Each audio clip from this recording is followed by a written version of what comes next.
নমস্কার বন্ধুরা, রাজরাজেশ্বরী রানী ভবানীর আজকের পর্বে দেখা যায় ভবানী কান্নাকাটি করছে আর ইন্দু বউ সান্ত্বনা দিচ্ছে আর বলছে, তোকে আঘাত দিতে চাইনি রে বোন, আজ তো বড় আনন্দের দিন রে, ঠাকুরপো রাজা হয়েছে, তোদের জীবন থেকে সকল শত্রুর বিদায় হয়েছে, অহনিত সময় আমার ঠাকুরপোরে নিজের কাছে বাঁধে রাখার। তারপর ইন্দু বউ ভবানীকে পায়েস দেয় আর বলে, আমি আশীর্বাদ করি আজকের রাত যেন তোদের জীবনে স্মরণীয় হয়ে থাকে। ভবানী রামকান্তের জন্য পায়েস নিয়ে আসে আর বলে, নিন খেয়ে নিন। রামকান্ত তখন বলে, সে তো তুমিও খাওনি। ভবানী বলে, আমি পরে খেয়ে নেব, আপনি শুরু করুন। তারপর রামকান্ত ভবানীকে নিচে হাতে পায়েস খাইয়ে দেয় আর বলে, অভুক্ত তো আমরা দুজনই, তাই খিদেও আমাদের দুজনকে একসাথে মেটানো উচিত।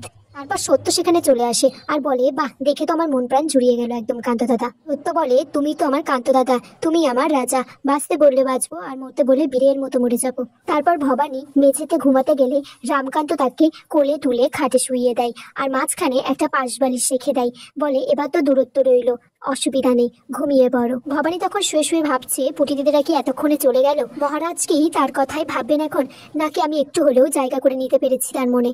হে মা ভবানী, কি খেলা খেলছো বলো তো আমাকে নিয়ে?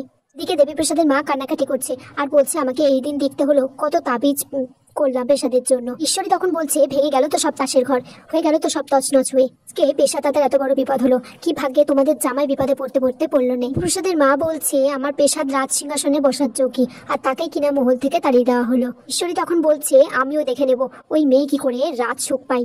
এদিকে চন্দ্রশেখর দেবীপ্রসাদের জন্য খাবার নিয়ে আসে আর বলে, মা এগুলো পাঠিয়ে দিয়েছে, খেয়ে নিন। দেবীপ্রসাদ খাবারটা ছুঁড়ে ফেলে আর বলে, আমি মুর্শিদাবাদ যাব, সেখানে রঘুরাজার বিরুদ্ধে যারা আছে তাদের সাথে আমি কথা বলবো, ষড়যন্ত্র চলছে, আমি সিংহাসন তো নেবই।